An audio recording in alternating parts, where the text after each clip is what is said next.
Novel یوں مل گئے راستے، writer Humail Kazmi, episode number 14 and 15۔ ویسے ہماری شادی ایسے حالات میں تو نہیں ہوئی کہ ایسے تحفے دیے جائیں، لیکن مجھے لگا ہمیں زندگی کی شروعات اچھی یادوں سے کرنی چاہیے۔ وہ بیڈ پر کچھ فاصلے پر بیٹھا اسے دیکھ رہا تھا جو بار بار شین کو انگلی کی پوروں سے چھو رہی تھی۔ میں نے اپنے لیے کبھی ایسا نہیں سوچا تھا۔ میں ہمیشہ سے ایک فیری ٹیل شادی کرنا چاہتی تھی جہاں شادی سے پہلے 10 فنکشن ہو، لڑکیاں مجھے گھیرے میں لیے یہاں کے روایتی گیت گا رہی ہوں، میرے ہاتھوں میں مہندی لگی، اور سب سے اہم جس سے میری شادی ہو، مجھے اس سے محبت ہو۔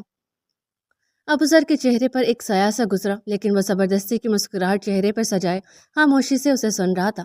میں جانتی ہوں ہم دونوں ہی ایک دوسرے سے محبت نہیں کرتے، اور ہم صرف ایک دوسرے کو اچھے دوستوں کی حیثیت سے پسند کرتے ہیں۔ وہ نظریں اٹھائے اسے دیکھ رہی تھی۔ کاش وہ ابوذر لقمان کی آنکھوں میں اپنا عکس دیکھ سکتی۔ آپ کیا چاہتی ہیں الیانا؟ وہ اس کی مرضی پوچھ رہا تھا۔ دل کی دھڑکن زور پکڑ چکی تھی۔ اگر الیانا اس سے علیحدگی کا مطالبہ کر دے تو وہ کیا کر سکتا تھا؟ وہ کیا زبردستی اس کو خود سے وابستہ رکھ سکتا تھا؟ دل نے بے ساختہ احتجاج کر ڈالا۔ محبت میں محبوب پر جبر نہیں کرتے۔ ہم دوست بن کر رہ سکتے ہیں ابوذر، تب تک جب تک ہمیں یہ محسوس نہ ہو جائے کہ یہ پرفیکٹ ٹائم ہے اپنے رشتے کو آگے بڑھانے کا۔ جو جیسا چلتا آیا ہے ویسا ہی چلتا رہے۔ نہ آپ مجھے دیکھ کر آکورڈ محسوس کریں اور نہ میں آپ کو دیکھتی شرم سے لال ہوتی پھروں۔ اس کی آخری بات پر وہ بے ساختہ ہنس دیا۔ یہ شرم سے لال کیسے ہوتے ہیں؟ وہ پوچھے بنا نہ رہ سکا۔ میں نے ڈراموں میں دیکھا ہے، لڑکیاں ہمیشہ منگیتر یا شوہر سے شرماتی ہیں، اور جب بھی وہ گھر میں داخل ہوتے ہیں لڑکیاں بھاگ کر کچن میں گھس جاتی ہیں، جیسے یہ ان کی آخری پناہ گاہ ہے۔ وہ منہ کے زاویے بگاڑتی ہوئی گویا ہوئی۔ مجھے منظور ہے۔ وہ فوراً گویا ہوا، دل کچھ ہلکا پھلکا ہو گیا تھا۔ ابوذر؟ خاموش کمرے میں اس کی آواز گونجی۔ ابوذر نے گردن موڑ کر اسے دیکھا جو نائٹ سوٹ میں ملبوس لاپرواہ سی بیٹھی تھی۔ مجھے بھوک لگی ہے۔ اس کی معصومیت سے کہنے پر وہ دھیرے سے مسکرایا۔ آئیے میں ملکہ کی شان میں ضیافت کا انتظام کرتا ہوں۔ سینے پر ہاتھ رکھتے سر کو خم دیتے وہ عاجزی سے گویا ہوا۔ الیانا کا کہکہ کمرے کو روشن کر گیا۔ قمیض کے کف فولڈ کیے وہ فریزر سے نگیٹس اور فرائز نکالے انہیں فرائی کر رہا تھا۔ الیانا ٹیبل پر سر رکھے اسے محویت سے دیکھ رہی تھی جو دل جمی سے اپنے کام کی طرف متوجہ تھا۔ جلدی سب کچھ پلیٹ میں سجاتے اس نے ساتھ کیچپ رکھی جو اس کو 2 گلاس میں ڈالا۔ ایک مطمئن نظر اپنے کان پر ڈالتے وہ الیانا کی طرف بڑھا۔ یہ میری زندگی کی پہلی ڈیٹ ہے، وہ سرگوشی کے انداز میں بولی۔ ابوذر نے مسکراہٹ دبائی۔ یہ بات اس کے ذہن میں بھی آئی تھی لیکن وہ کہنے میں جھجک رہا تھا۔ آپ کو کبھی کسی سے محبت ہوئی ہے ابوذر؟ ابوذر نے اس کی آنکھوں میں دیکھا۔ کاش وہ اظہار کر سکتا لیکن ابھی وقت مناسب نہیں تھا۔ امی ابا کی ڈیتھ کے بعد میں کافی حد تک ریزرو ہو گیا تھا۔ گھر سے کالج اور کالج سے گھر، بس یہی زندگی تھی میری۔ مجھے بہت عرصہ لگا اپنے خول سے باہر آنے میں۔ تایا ابو اور تائی امی کی ڈیتھ کیسے ہوئی؟ کار ایکسیڈنٹ میں۔ شادی سے واپس آ رہے تھے اور یہ حادثہ ہو گیا۔ وہ سر جھکائے نگیٹ کو کافی دیر سے کیچپ میں ڈبو رہا تھا۔ پھر بڑے ابا اور یوشی نے میرا بہت خیال رکھا۔ چھوٹی امی یعنی یوشی اور برا کی امی اس حادثے کے 2 سال تک ڈپریشن میں مبتلا رہیں، اور ایک دن وہ بھی ہمیں ہمیشہ کے لیے چھوڑ گئیں۔ ہم سب ایک دوسرے کو سنبھالتے، ایک دوسرے کا سہارا لیتے، دوبارہ اٹھ کھڑے ہوئے۔ گھر میں کوئی لڑکی تو تھی نہیں، بس پھر بڑے ابا نے ہمارے اوپر خاصی سختی کی کہ وہ نہیں چاہتے تھے کہ ہم کسی بھی بری صحبت میں مبتلا ہوں۔ ایسے میں لڑکیوں سے دوستی کیا، انہیں دیکھنے پر بھی ہم پہ پابندی تھی۔ پھر جب شعور کی منزلیں طے کیں تو ایک بات سمجھ لی کہ نامحرم مرد اور عورت کبھی دوست نہیں ہو سکتے۔ دوستی جیسا رشتہ نکاح کے بندھن میں ہی جچتا ہے۔ الیانا دم سادی اسے سن رہی تھی، ماتھے پر بکھرے بالوں کو ایک ادا سے پیچھے کرتے وہ اسے دنیا کا سب سے حسین مرد لگا تھا۔ یہاں کیا چل رہا ہے؟ سوچو کہ جال سے باہر نکلتے اس نے ہڑبڑا کر دروازے کی طرف دیکھا جہاں سے برق سر نکالے دانتوں کی نمائش کر رہا تھا۔ آ جاؤ، بس تمہاری ہی کمی تھی۔ ابوذر نے گہری سانس بھری۔ وہ ابھی الیانا سے دل کی بہت سی باتیں کرنا چاہتا تھا لیکن ہائے رے قسمت، مجھے لگ رہا ہے آپ کو میرا آنا اچھا نہیں لگ رہا۔ نگٹ کو منہ میں ڈالتے وہ گویا ہوا۔ بالکل درست قیاس کیا ہے۔ زبردستی کی مسکراہٹ چہرے پہ سجائے وہ گویا ہوا۔ براق آنکھیں چھوٹی کی اسے گھورنے لگا۔ بھیا، آپ نے میرا دل توڑ دیا۔ دل پر ہاتھ رکھے اس کی اداکاری عروج پر تھی۔ ابوذر نے اس کی گردن پہ بازو کا دباؤ ڈالا۔ تم بہت ڈرامے باز ہو گئے ہو، باز آ جاؤ۔ ہنستے ہوئے وہ اس کی گرفت سے خود کو چھڑوانے کی صحیح کرنے لگا۔ الیانا خاموشی سے ابوذر کا چہرہ تکنے لگی۔ ذہن ماضی کی یادوں میں الجھ سا گیا تھا۔ آپ کیا کر رہے ہیں یہ؟ وہ بھی یقینی سے اس کا چہرہ دیکھ رہی تھی جو بغیر کسی تاثر کے چپ چاپ کھڑا تھا۔ میرے پاس اس کے علاوہ کوئی راستہ نہیں۔ سر جھکا ہوا تھا، دل درد سے خالی نہ تھا۔ ہم آپ کے بغیر کیا کریں گے؟ الفاظ ٹوٹ ٹوٹ کر بکھر کر زبان سے ادا ہوئے۔ میں مجبور ہوں، امی کی صحت تمہارے سامنے ہے، ابو کی اور میری تنخواہ میں سب کچھ سنبھالنا ممکن نہیں۔ وہ بے بسی سے گویا ہوا۔ دن بدن حالات سنگین ہوتے جا رہے ہیں، بڑھتی مہنگائی نے کمر توڑ کے رکھ دی ہے۔ میں کوئی جاب کر لیتی ہوں، ہم مل کر کچھ کر لیں گے۔ ابھی تو زندگی میں باہر کی آمد آئی تھی، وہ ابھی تک باہر محسوس بھی نہ کر سکی تھی۔ اس سے پہلے ہی خزاں نے اپنے ڈیرے جما دیے تھے۔ میں بے غیرت ہوں جو تم سے کام کرواؤں گا؟ وہ غصے سے بھڑکا۔ میری بات، آنکھوں میں آنسو جمع ہونے لگے۔ بس فیصلہ ہو گیا ہے، میں مزید کوئی بات نہیں سنوں گا، دو ٹوک لہجے میں کہتے وہ لمبے لمبے ڈگ بڑھتا باہر نکل گیا۔ تیرے جانے کا خیال آتا ہے گھر سے جس دم، دور دیوار حسرت سے تجھے دیکھتے ہیں۔ باتھ روم سے پانی گرنے کی آواز آ رہی تھی۔ الماری سے بیڈ شیٹ نکالتی اس نے اچھے سے اسے بیڈ پر بچھایا۔ ڈریسنگ ٹیبل پہ چیزوں کو سیٹ کرتے اس کی نظر بے ساختہ موبائل پر اٹھی جس میں گھنٹی بج رہی تھی۔ چھوٹے چھوٹے قدم اٹھاتے اس نے موبائل اٹھایا جہاں سامنے سکرین پر نام عافیہ چمک رہا تھا۔ سکرین کو دیکھتے اس نے ذہن پر زور ڈالا، لیکن کہیں بھی یہ نام جانا پہچانا نہ تھا۔ دامیر نے آگے بڑھتے اچک کر موبائل اس کے ہاتھوں سے لے لیا۔ رابیل سوچو کے بھور سے نکلتے سوالیہ نظروں سے اسے دیکھنے لگی۔ یہ عافیہ کون ہے؟ نارمل لہجے میں سوال پوچھا گیا۔ میری دوست کی بیوی ہے۔ موبائل کو سائڈ ٹیبل پر رکھتے پرسکون لہجے میں جواب دیا گیا۔ تو وہ آپ کو کال کیوں کر رہی ہے؟ میاں بیوی کا کوئی مسئلہ چل رہا، بس اس لیے۔ خیر تم چھوڑو ان باتوں کو اور یہ بتاؤ الیانا اور ابوذر کی دعوت کا کیا سوچا؟ نکاح کے بعد ایک دعوت تو ہماری طرف سے بنتی ہے نا؟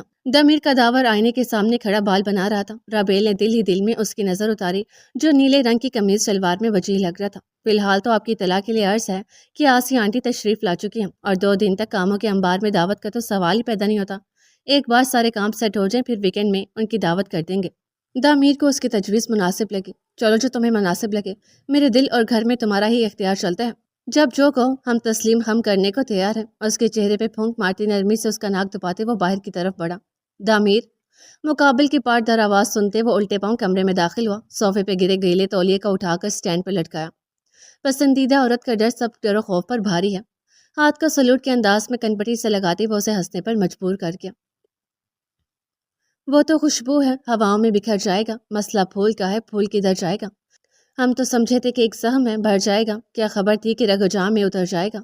وہ ہواؤں کی طرح خانہ بجاں پھرتا ہے، ایک جھونکا ہے جو آئے گا گزر جائے گا۔ وہ جب آئے گا تو پھر اس کی رفاقت کے لیے موسم گل میرے آنگن میں ٹھہر جائے گا۔ آخر وہ بھی کہیں ریت پر بیٹھی ہوگی، تیرا یہ پیار بھی دریا ہے اتر جائے گا۔ مجھ کو تہذیب کے برزخ کا بنایا وارث، جرم یہ بھی میرے اجداد کے سر جائے گا۔ پروین شاکر یہ کیا کر رہی ہو؟ ہانڈی میں چمچ چلاتے اس سندہل کے کھڑکی کی طرف دیکھا جہاں سے براق سر نکالے اسے دیکھ رہا تھا۔ تم منحوس یہاں کیا کر رہے ہو؟ غصے سے بولتے اس نے نمک کا ڈبہ اٹھایا۔ تم منحوس کو دیکھنے آیا تھا، وہ بھی اسی کے انداز میں گویا ہوا۔ حرم نے غصے سے اسے دیکھا، اس کی بے وقت آمد اسے سخت بری لگی تھی۔ یہ کیا بنا رہی ہو؟ آنکھوں کو بڑا کرتے وہ اچک کر دیکھنے کی کوشش کر رہا تھا۔ کوفتے بنا رہی ہوں پپو جان کے لیے۔ دوپٹے کو دانتوں کے کونے میں دباتے وہ شرمانے کی ناکام کوشش کر رہی تھی۔ براق نے آئیبرو چکاتے اس کے جان کے لقب کو ملاحظہ کیا۔ وہی تمہاری ہونے والی ساس؟ حرم نے آنکھیں مٹکاتے اس بات میں سر ہلا۔ ایک ہی بار زہر ڈال دو، اگلی بار بنانے کی نوبت ہی نہیں آئے گی۔ حرم نے اس کی فضول گوئی پہ اسے گھورا۔ تمہاری زبان کاٹ کر نہ ڈال دو، وہ بھی زہر جتنی زہریلی ہے۔ اچھا چھوڑو ان باتوں کو، مجھے جلدی سے کوکو پاؤڈر دے دو۔ اس سے کچھ سوچتے حرم سے بحث کا ارادہ ملتوی کر دیا۔ کیوں دو تمہیں؟ مقابل آنکھ کی چھوٹی کرتے براق کو گھورا جس کو شان بے نیازی سے وہ اکثر کھڑکتی تھی۔ میں نہیں، الیانا نے مانگا ہے، وہ کوئی چاکلیٹ ٹارٹ بنا رہی ہے۔ الیانا کے ذکر پہ اسے گھوٹی وہ چپ چاپ کوکو پاؤڈر کا ڈبہ اس کے حوالے کر گئی۔ اچھا بات سنو، براق نے جاتے جاتے پلٹ کر آواز دی۔ بکو۔ حرم نے ناک منہ چڑھا کر اس کی بات سنی۔ تھوڑی دیر پہلے جو چیز تم نے نمک سمجھ کر ہانڈی میں ڈالی تھی وہ نمک نہیں چینی تھی۔ اب کھلاتی رہنا اپنی پپھی ساس کو میٹھے کوفتے، جاندار کہکا لگاتے وہ دیوار پھلانگ کر اپنے لان کی طرف بڑھ گیا۔ ستیہ ناس ہو تمہارا حرم، میٹھے کوفتے چکتے اسے سچ میں چکر آنے لگے تھے۔ امی سچ بتائیں، یہ سب آپ نے کیا تھا؟ ارم نے حیرانگی سے ماں کی طرف دیکھا جو اپنا کارنامہ بتاتے خاصی پرجوش دکھائی دے رہی تھی۔ تمہیں کوئی شک ہے اپنی ماں کی صلاحیتوں پہ؟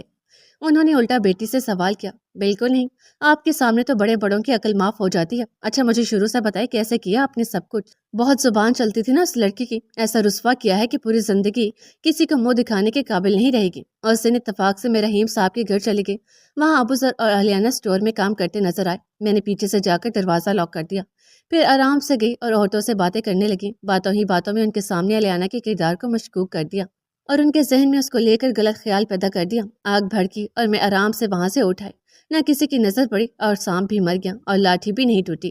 دونوں ماں بیٹی کے کہہ کے کمرے کے باہر تک سنائی دے رہے تھے۔ راہداری سے گزرتی صالحہ نے صدمے کی زیر نظر دروازے کو دیکھا جس کے پار وہ دونوں اپنے کامیاب منصوبے پر جشن منا رہی تھی۔ ہم منصوبے بناتے ہیں دوسروں کو تکلیف دینے کے لیے، خود کو برتر اور دوسروں کو کمتر ثابت کرنے کے لیے ایڑی چوٹی کا زور لگا دیتے ہیں، اور اس سے ہمیں کیا حاصل ہوتا ہے؟ وقتی خوشی اور تا عمر کی بے سکونی مقدر کا حصہ بن جاتی ہے۔ اگر شیطانی منصوبوں میں آپ کامیابی حاصل کر بھی لیں تو یہ خوشی کا نہیں بلکہ غور فکر کرنے کا مقام ہے، کیونکہ اللہ جب دراز کردہ رسی کھینچتا ہے نا تو مہلت کی گنجائش نہیں رہتی۔ بہت مزے کا ہے یار، سدا خوش رہو۔ فروٹ چاکلیٹ ٹارٹ کا مزہ لیتے اس نے ساتھ ہی بہن کو ڈھیر ساری دعائیں دے ڈالی۔ خالی کھلی دعاؤں سے کام نہیں چلے گا، کچھ دینا بھی پڑے گا۔ الیانا نے حال میں موجود حضرات کے سامنے ہتھیلی پھیلا دی۔ بڑے ابا نے مسکراتے ہوئے اس کے ہاتھ میں 5,000 کے 2 نوٹ رکھے، جس میں سے ایک رشی کا دیا ہوا تھا، جو خاموشی سے نئی قسم کے میٹھے سے لطف اندوز ہو رہا تھا۔ تم نے یہ مانگنے والی عادت کس سے سیکھی ہے؟ براق نے اچنبے سے اسے دیکھا جو اس کے سامنے ہاتھ پھیلائے کھڑی تھی۔ حرم نے سکھایا ہے کہ جب بھی ہم کوئی چیز پہلی بار بناتے ہیں تو گفٹ کے طور پہ سب سے پیسے لینے چاہیے، اس سے پیار بڑھتا ہے۔ حرم نے خاصی تفصیل سے اسے سمجھایا تھا۔ یہ فقیروں والی حرکتیں اسی کی ہو سکتی ہیں۔ خیر، براق بڑے بھائی کی اداکاری کرتے ہوئے جیب سے 2,000 نکال کر اس کے پہلے ہاتھ پر رکھے۔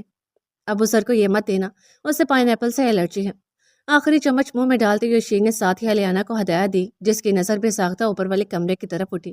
بغیر کسی کو دیکھے وہ بھاگنے کے انداز میں سینے چڑھتی کمرے میں داخل ہوئی، جہاں باتھ روم سے پانی گرنے کی آواز آ رہی تھی اور باؤل خالی تھا۔ دھیرے دھیرے قدم اٹھاتی اس نے کسٹرڈ باؤل اپنے ہاتھ میں لیا، گردن موڑ کر پیچھے دیکھا، جہاں تولیے سے گردن رگڑتے وہ باہر نکلا تھا۔ آپ نے یہ کیوں کھایا ابو سر؟ حسنوں میں لال کی کیفیت میں اس نے پوچھا۔ ابو سر ساکت اس کی آنکھوں میں جھانک رہا تھا، جہاں پانی کی ہلکی سی لکیر واضح تھی۔ آپ نے نکاح کے بعد پہلی بار کچھ بنایا تھا الیانا، میں کیسے مس کر سکتا تھا؟ الیانا کی نظر اس کے چہرے سے ہوتے گردن پہ گئی، جہاں سرخ نشان ابھر رہے تھے، جو یقیناً الرجی کے سائیڈ ایفیکٹ تھے۔ اس کی آنکھوں سے آنسو پھسل کر گال پر گرا۔ اتنی سی بات پر اتنے قیمتی آنسو کیوں بہا رہی ہو؟ ابو سر نے انگلی کی پوروں سے اس کی رخسار سے آنسو کو سمیٹ لیا۔ آپ بھی تو قیمتی ہیں۔ سر اٹھائے وہ اس کی آنکھوں میں دیکھنے لگی۔ کمرے کی خاموشی میں صرف دھڑکنوں کا شور سنائی دے رہا تھا۔ ابو ذر لقمان چودھری کی زندگی میں آنے والی وہ پہلی لڑکی تھی جو اس کی تکلیف میں آنسو بہا رہی تھی۔ درد تو نہیں ہو رہا؟ مقابل کی دھڑکنوں سے بے پرواہ اس نے ابو ذر کی گردن کو چھوا۔ نہیں، دوائی لے لی ہے، ٹھیک ہو جائے گا۔ دھڑکنوں کو سنبھالتے اس نے نرمی سے الیانا کا ہاتھ اپنے ہاتھ میں لیا۔ آؤ نیچے چلیں۔ اس کا ہاتھ تھامے وہ نیچے کی جانب بڑھ گیا۔ رات کے 1 بجے پیاس کی شدت سے اس کی آنکھ کھلی۔ دائیں طرف کروٹ بدلتے اس نے آنکھیں کھول کر دیکھا، جہاں گنما اپنی جگہ سے غائب تھی۔ کچن کا خیال ذہن میں آتے وہ پیر چپلوں میں ارسائے کمرے سے باہر نکلی۔ کچن میں داخل ہوتے اس نے فریج سے ٹھنڈے پانی کی بوتل نکالی اور گلاس کی زحمت میں پڑے بغیر بوتل منہ سے لگا لی۔ الحمدللہ۔ پانی پیتے بے ساختہ اس کے لبوں سے شکر کا کلمہ ادا ہوا۔ آہٹ پر اس نے پلٹ کر دیکھا، جہاں چھت کی سیڑھیوں پر ایک حویلا نمودار ہوا۔ چہرے پر ماسک اور ہاتھوں میں گلوز پہنے وہ حلیے سے کوئی چور ڈاکو معلوم ہو رہا تھا۔ چور؟ اس نے ہلکی آواز میں سامنے والے سے پوچھا جو ساکت کھڑا تھا۔ حرم کے سوال پر اس نے نفی میں سر ہلایا۔ آواز تو جیسے حلق میں پھنس گئی تھی۔ اس کے نفی میں سر ہلانے پر ارہم نے خوف و ہراس میں مبتلا چیخنا شروع کر دیا۔ چور؟ ہمارے گھر میں چور گھس گیا ہے۔ نانا، امی، ماموں جلدی آئیں، دیکھیں میرے سامنے چور کھڑا ہے۔ ہائے اللہ، کوئی تو آؤ اور مجھے بچاؤ، یہ چور مجھے کڈنیپ کر کے لے جائے گا۔ لمحوں میں حرم کی چیخوں سے پورا گھر روشنی میں نہا گیا۔ چور ہڑبڑا کر چھت کی طرف بھاگا۔ کہاں ہے چور؟ ساجد مغل لوڈڈ پستول ہاتھ میں لی چور کی شواہد تلاش کر رہے تھے۔ وہ اوپر کی طرف بھاگے ہیں۔ اس کے اشارے پر ساجد مغل اور دامیر اوپر کی طرف بھاگے، لیکن وہاں کسی کے موجودگی کے کوئی آثار موجود نہ تھے۔ حرم بچے، تمہیں پورا یقین ہے کہ وہاں کوئی چور تھا؟ سارا چھت دیکھنے کے بعد بھی کسی کی موجودگی کے کوئی آثار موجود نہ تھے۔ دامیر نرمی سے حرم کو اپنے کندھے سے لگائے اس سے کچھ سوال پوچھ رہا تھا۔ ماموں، میں سچ کہہ رہی ہوں، وہاں سچ میں چور تھا۔ مجھے لگتا ہے وہ مجھے کڈنیپ کرنے آیا تھا۔ آنکھوں میں آنسو لیے وہ ڈری سہمی بچی معلوم ہو رہی تھی۔ کوئی تمہیں کیوں اغوا کرنا چاہے گا حرم؟ مجھے لگتا ہے تم نے کوئی خواب دیکھا ہوگا۔ گنما کی بات پر اس نے اسے گھورا۔ یہاں کوئی اس کی بات پر یقین کرنے کو تیار نہ تھا۔ میں جھوٹ نہیں بولی اور میں تمہیں ہی ڈھونڈنے باہر آئی تھی۔ خدیجہ بیگم نے اب کی بار گنما کو گھورا۔ تم اتنی رات کو کہاں تھی؟ امی، میں تو کچن میں پانی پی رہی تھی۔ مگر کچن میں تو میں… حرم نے حیرت سے اسے دیکھا۔ گنما تو کچن میں نہیں تھی پھر؟ مجھے بھی لگتا ہے کہ حرم نے کوئی خواب دیکھا ہوگا۔ رابیل نے حرم کے بال چھوئے جو اب خاموش سی تھی۔ سب اپنے کمروں میں چلو۔ آسیہ باجی اٹھ گئیں تو خدا جانے ہمارے بارے میں کیا سوچیں گے۔